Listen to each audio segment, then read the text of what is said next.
Hello guys, welcome back to my channel. তো আশা করছি সবাই ভালো আছো।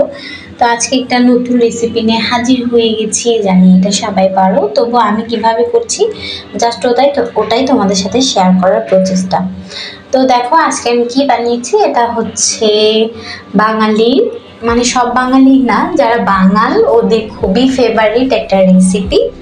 এটা হচ্ছে শুটকি মাছের চাটনি বা শুটকি ভুনা, যে যেটাই বলো। আমাদের এদিকে তো এটাকে শুটকি ভুনা বলে বা শুটকি ভর্তা এগুলো বলে, মানে শুটকি লাড়া বলে, শুটকি ভুনা বলে। ভর্তা না, ভর্তা তো যেটা আর কি ভর্তা করা হয় ওই ছেঁচে অথবা বেটে, ওটাকে ভর্তা বলা হয়।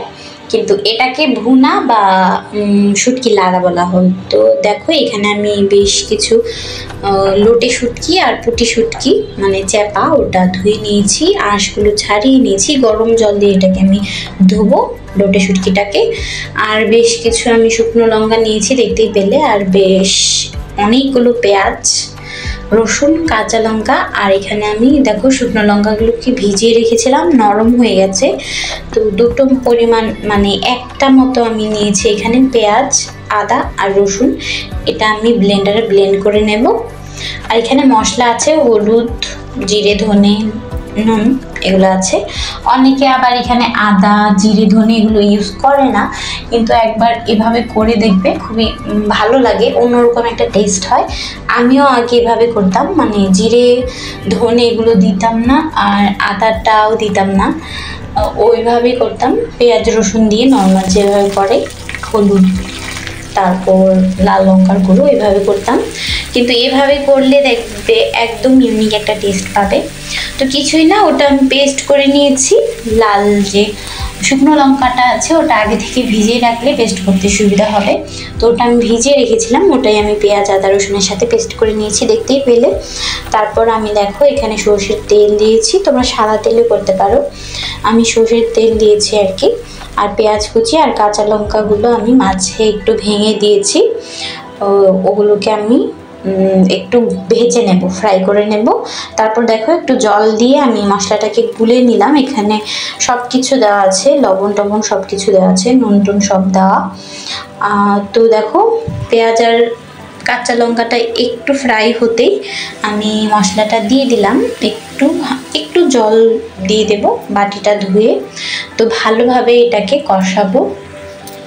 আর ওই পেস্টটা আর একটু পরে আমি অ্যাড করব, একটু কষিয়ে নিয়ে মশলাটাকে। দেন আমি ওই আদা রসুন শুকনো লঙ্কার পেস্টটা যেটা আমি ব্লেন্ডারে করে রেখেছি ওটা আমি অ্যাড করব।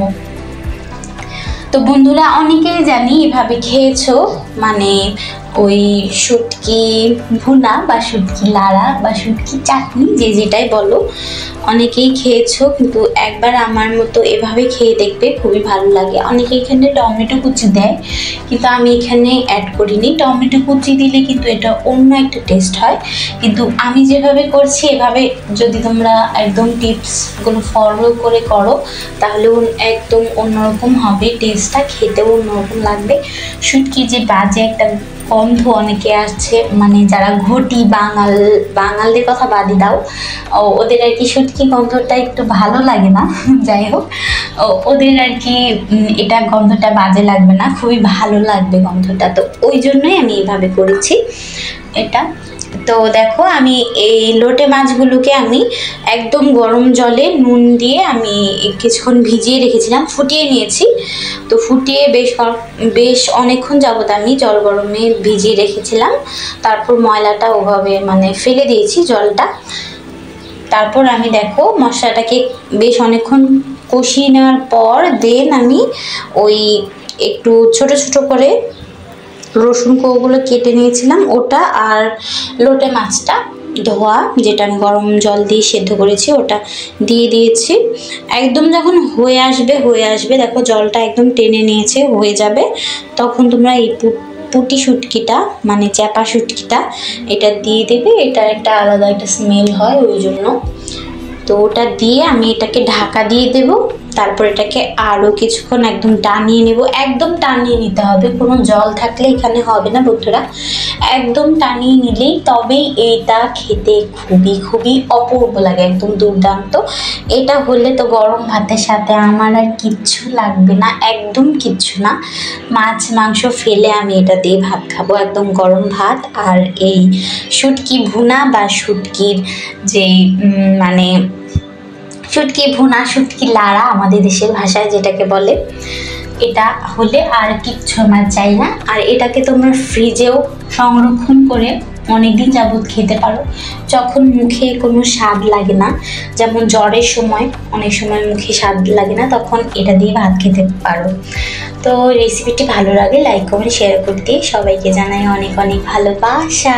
স্টে টিউন বন্ধুরা, ভালো থেকো, সুস্থ থেকো।